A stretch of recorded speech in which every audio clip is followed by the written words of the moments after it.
Hello, church. So here is our devotional for Monday, March 16th, as we continue in our devotional series on Proverbs. We started in our first portion of Proverbs 16 last time. We are using a break, which Peterson did in the message. So we'll get into that a little bit more. And then roughly doing about 11 verses. We actually did, I think, 9 verses for the first section, just because that was a fairly natural place to break it up. And we'll share some more stuff from Raymond Van Leeuwen in his commentary in the New Interpreter's Bible. I'll start out with kind of a colloquial proverb, because I'm thinking that you have heard before the line, pride goes before a fall, or pride goeth before the fall, depending on which one we're using. I'm not positive if Proverbs 16 is in fact the basis of that modern wise saying. I'm assuming that it is, but you're going to hear that one today in a few other gems. So reminder, if you're catching up with us, we had chapters 1 to 9, which are largely these these parental teachings and introduced to the characters of Lady Wisdom and Madam Folly, are the terms that Peterson uses in the message. From 10 to 15, we had what Van Leeuwen calls the antithetical sayings. So like these back and forth statements on righteousness and wickedness and kind of the benefits of fear of the Lord.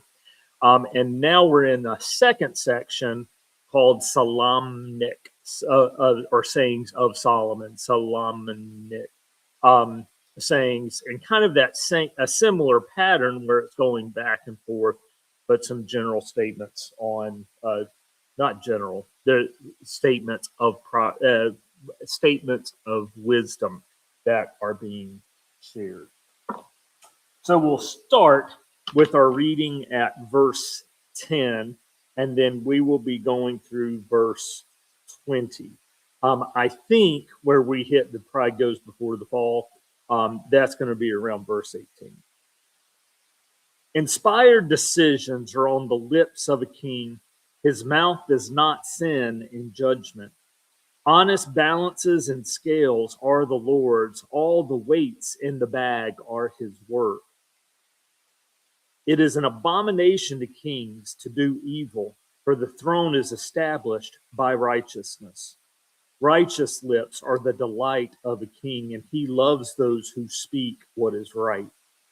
A king's wrath is a messenger of death, and whoever is wise will appease it. In light of a king's face there is life, and his favor is like the clouds that bring the spring rain. How much better to get wisdom than gold? To get understanding is to be chosen rather than silver. The highway of the upright avoids evil. Those who guard their way preserve their lives. Pride goes before destruction, and a haughty spirit before a fall. It is better to be of a lowly spirit among the poor than to divide the spoil with the proud. Those who are attentive to a matter will prosper, and happy are those who trust in the Lord. One of the pieces that Van Leeuwen did was to talk about this section that we're currently in as royal statements. And so we hear a lot of referencing to the king and how a leader should be behaving in the midst of God's kingdom and call and plan. This came up in Psalms as well. And the reality of kingship founded on the righteousness and faithfulness of God, and ultimately leaders in response and relationship with that righteousness and that truth. So just a brief comment on verse 18, and then we'll get into one of his pieces of reflection. The Lord has little tolerance for the proud, and you were probably hearing that word Hopefully you caught that word repeatedly in our scripture portion for the day. Thus, proper humility is a matter not only of human relations, how we interact with one another, but also of godly wisdom.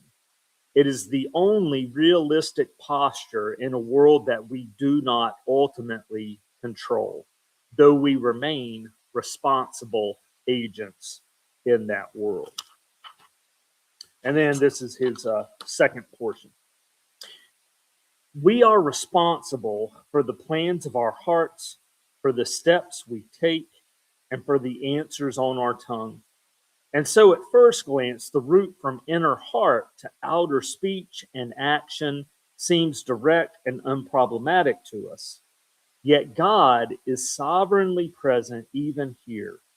This mysterious reality comes to the fore in two opposite ways.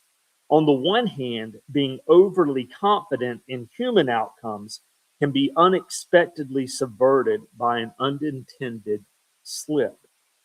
Here, to our dismay, the limits of our control over even our inner and outer selves may be painfully evident. On the other hand, sometimes persons in situations of great moment or difficulty are graced to speak more wisely and bravely than they or others could imagine. And it references Matthew 10:19-20. Of this phenomenon and proverb, Von Rad writes that the road from the road from plans to the appropriate word at the right time is a long one, and much can happen in the meantime which is outside human control. But God is there precisely in this incalculable element, and at a single stroke which you have scarcely noticed, he has taken the whole affair out of our hands.